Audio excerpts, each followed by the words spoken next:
¿Por qué en esta sociedad funciona tanto la fantasía,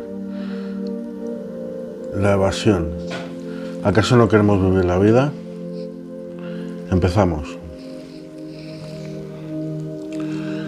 Bueno, antes de nada saludaros, yo soy Francisco Javier Jaurrieta, este es el podcast Reflexiones y vamos a entrar en harina con el tema. Bueno, la evasión, ¿por qué nos evadimos? ¿Por qué esta sociedad necesita evadirse? Yo me acuerdo que de pequeño pues nos mandaron leer las crónicas de Narnia en el colegio y teníamos que hacer un trabajo y luego poner una crítica al final. Y yo en mi crítica puse que no me gustaba nada, porque que los animales les hablasen, que me parecía para niños pequeños, que no me gustó nada. Me parecía muy infantil el libro y muy fantasioso, una fantasía extrema, ¿no? Y por ejemplo vemos cómo triunfa en esta sociedad Tolkien, el rol. Vemos cómo es una sociedad donde triunfa mucho la fantasía por un lado y por otro lado el terror, las películas de miedo y terror. Por un lado la gominola y por otro lado el terror. El terror, vivimos en el mundo del terror y la gominola. Hay que tener en cuenta que en esta sociedad, bueno, quienes hundieron el Imperio Español fueron los anglosajones y quienes ganaron la Segunda Guerra Mundial fueron los aliados, parte de los anglosajones, ¿no? La parte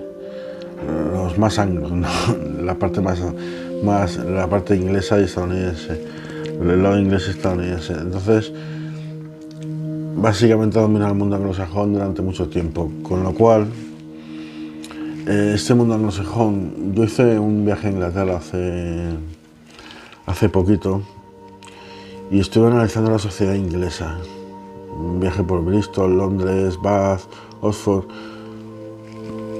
Me encontré con una sociedad muy práctica y monolítica. ¿Qué pasa? La sociedad española es más variada y romántica. Somos como, dentro del mundo occidental, somos el polo opuesto, los antagonistas de los anglosajones, ¿no? Los españoles, sobre todo. Y también Hispanoamérica y, bueno, también Brasil. Por eso nos hundieron como imperio, porque ellos nos ven como el polo opuesto, entonces no quieren que nuestra cultura triunfe, nuestra cultura más romántica y variada, más culta, triunfe sobre su cultura más práctica. Bueno, la verdad es que han ganado ellos y lo cierto es que el occidente se ha anglosajonizado. ¿Qué vi? Una cultura más práctica que lleva, por un lado, el practicismo tiene muchas cosas buenas, por otro lado tiene cosas malas, como por ejemplo que es una sociedad más infantil y solo hay que verlo en la gastronomía. La gastronomía de Estados Unidos o de Inglaterra o de Gran Bretaña es la patada al paladar. El ketchup, las hamburguesas de McDonald's son estas patadas al paladar que si analizas la sociedad cuando somos pequeños es lo que nos gusta, el dulce y las cosas muy dulces y tal, y todo esto, esta patada al paladar de la comida rápida y no solo la comida rápida, sino la gastronomía que tienen, que se está enfocada para niños. Me doy cuenta que a través de la gastronomía, sobre todo, que es una sociedad bastante infantil. En esos aspectos, esa practicidad debe ser que les ha llevado a ser una sociedad en muchos aspectos, en líneas generales, generalizando, un poco infantil, ¿no? Ellos han puesto de moda Tolkien, yo me acuerdo con mi experiencia con el Hobbit, que me lo recomendaba mucha gente, me lo pillé, pero digo, por curiosidad voy a leerlo. Lo empecé a leer y ya a mitad del libro, cuando las plantas empiezan a hablar, lo cerré, dije yo lo tiré a la basura y sé que mucha gente se va a ofender, pero es que a mí he consumido fantasía a punta pala, sobre todo de pequeño, pero ya cuando maduras dejas de consumir tanta fantasía, en cierta forma, y dices, ¿por qué esta sociedad necesita evadirse? ¿Es que no nos gusta nuestra vida? no somos felices, necesitamos meternos en otros mundos. Yo soy un gran consumidor de videojuegos, pero a mí me gustan los antiguos, los retros, los que son en 2D, porque me parece que a mí me gustan más. Ya hace muchos años que ya no juego, pero lo cierto es que analizas el mundo de los videojuegos y es, por un lado, la evasión máxima. Por eso están triunfando a tanto nivel. Es meterse en otro mundo y encima, si ves los videojuegos, la temática, la inmensa mayoría de juegos mainstream que triunfan son de fantasía. Cyberpunk, God of War, todo esto, bueno, es meterse en otros mundos y además mundos fantasiosos, no son mundos realistas. ¿Por qué solo han encontrado la fórmula Hollywood del mundo anglosajón de meternos la doblada y, por un lado, polarizar? Es decir, funciona mucho la polarización. En política se está todo polarizando a saco. Y también se está polarizando todo en el entretenimiento. Por un lado triunfa Mario y por otro lado triunfa el expediente Warren, terror. Es los dos extremos, el terror más asqueroso y más salvaje, y por otro lado la gominola más dulce, la fantasía más dulce, ¿no? Y a mí me encantaba Mario de pequeño, era mi videojuego favorito. Yo no estoy diciendo nada a quien le gustan los videojuegos. El problema es cuando pasas la línea, mucha gente pasa la línea de consumir un videojuego o una película y tal, a llegar al extremo de relegar su vida, es decir, yo no me gusta mi vida, me meto en otro mundo y vivo ahí. Y un mundo, cuanto más alocado y fantasioso sea, mejor. Luego, por otro lado, si analizamos el fenómeno del cine de mafiosos, también funciona mucho, o los videojuegos, el GTA, los videojuegos de mafiosos. Por un lado, es como maldad y evasión, es decir, lo terrorífico, los crímenes, la guerra, los videojuegos de guerra, Call of Duty. Y por otro lado, evadirse del mundo, o sea, buscar la guerra, el mal y la evasión, en todos los ámbitos de la sociedad, no solo de entretenimiento y de consumo, no solo en los videojuegos, que hay que ver que los videojuegos se demonizan mucho, pero no tiene por qué. Los videojuegos tienen mucho potencial para muchas cosas. Y además, en muchos aspectos son beneficiosos, como por ejemplo la psicomotricidad y en activar la mente, pero hablo en general, el entretenimiento en general.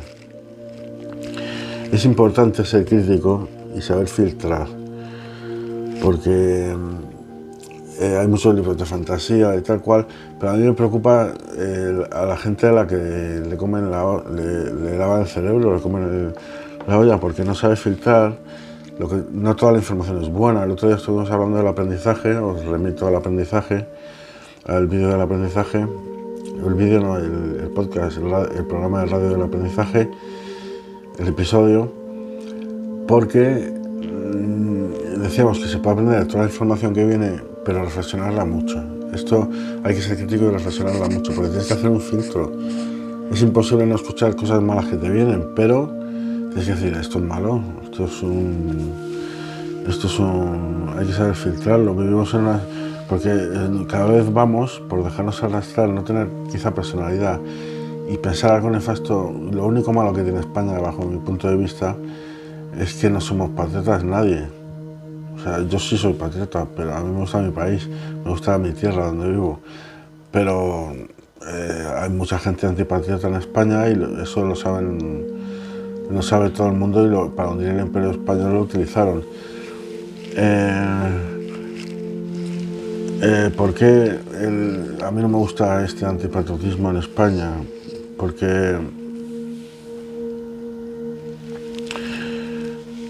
he perdido el hilo, perdón. Porque no me gusta, porque tenemos que tener personalidad y anteponernos un poco, mostrarnos, como posicionarnos un poco sin ser enemigos ni crear guerras contra el mundo anglosajón, porque yo creo que no es el camino hacia el que nos están llevando, no es el camino adecuado hacia el que nos están llevando. Hay gente que no puede aspirar a la felicidad, no consigue la felicidad o la consigue a ratos. Hay una cosa que se llama, aparte de la felicidad, que la llamaron los griegos ataraxia, que ahora ha cogido acepciones de enfermedad, pero la ataraxia es como, para los griegos era como una paz interior. Es decir, que no solo se puede aspirar a la felicidad, sino que también a una paz interior, a esa ataraxia, ¿no?, que decían los griegos. Hay que enfrentar la realidad, yo creo. Son las conclusiones que saco de estas disertaciones, ¿no?, de estas reflexiones, porque hay que enfrentarse a la realidad. No se puede ser, por ejemplo, como los japoneses, que nunca dicen no se enfrentan a los problemas, evaden los problemas. Entonces, por eso triunfa tanto son expertos en la evasión los japoneses. Entonces, en cuanto a arte y cultura, entonces por eso triunfa tanto los dibujos japoneses y todo, porque son expertos en la evasión. Y bueno, hay que enfrentar los problemas, porque si los problemas, por mucho que los entierres, siempre salen a la luz. Hay que enfrentarlos, hay que enfrentar la vida real, hay que ser realista, intentar ser realista, con optimismo, pero ser realista, intentar afrontar los problemas de la vida real tal y como llegan, digerirlos y afrontarlos. Para eso reflexionaremos mucho sobre el estoicismo, porque es una filosofía genial para que use estrategias de afrontación, ¿no?, de enfrentamiento a la realidad también. Los problemas no hay que evadearlos ni evadirse de ellos, hay que afrontarlos, no hay que consumir tanta fantasía. Una cosa que quería transmitiros también es que yo tenía un amigo de pequeño que nos gustaba, pues, películas, ¿no?, de dibujos cuando éramos pequeños, y nos gustaba mucho El Rey León y Aladín y cosas así, cuando teníamos, pues, 10 años. Pero ¿qué pasó? Que todo el grupo maduramos, pero este amigo se quedó viendo, le siguió gustando El Rey León y Aladín hasta los 30 años. Se quedó atrapado en una mente infantil. Hay gente que no madura nunca. ¿Por qué? Por evadirse los problemas, no afrontar el sufrimiento de manera adecuada. El otro día, en el episodio de Santo Job, hace ya un tiempo, estuvimos reflexionando sobre el sufrimiento, como decía Dios cuando bajó a ver a Job, le dijo a sus amigos que veían el sufrimiento de una forma muy simple, muy simplista. Y no es así, el sufrimiento vale para madurar, hay que sufrir y asimilar el sufrimiento y afrontar el sufrimiento, que es necesario. La vida no tiene por qué ser todo un camino de gominola. Está claro. Bueno, chicos, si os ha gustado el vídeo, si os ha aportado algo a vuestras vidas el vídeo, o si lo estáis escuchando en Spotify, el programa de radio, el podcast, o en iVoox, suscribíos, dadle al like si queréis en YouTube, y pues anunciaros que se va a emitir cada domingo este podcast. Yo grabo durante la semana y iré colgando en domingo, mantendré una regularidad para el domingo por la mañana, que tengáis vuestra reflexión ya tranquilamente, que reflexionéis con el café o el periódico. Pues muchas gracias por escucharme, eso es todo. Un saludo, adiós.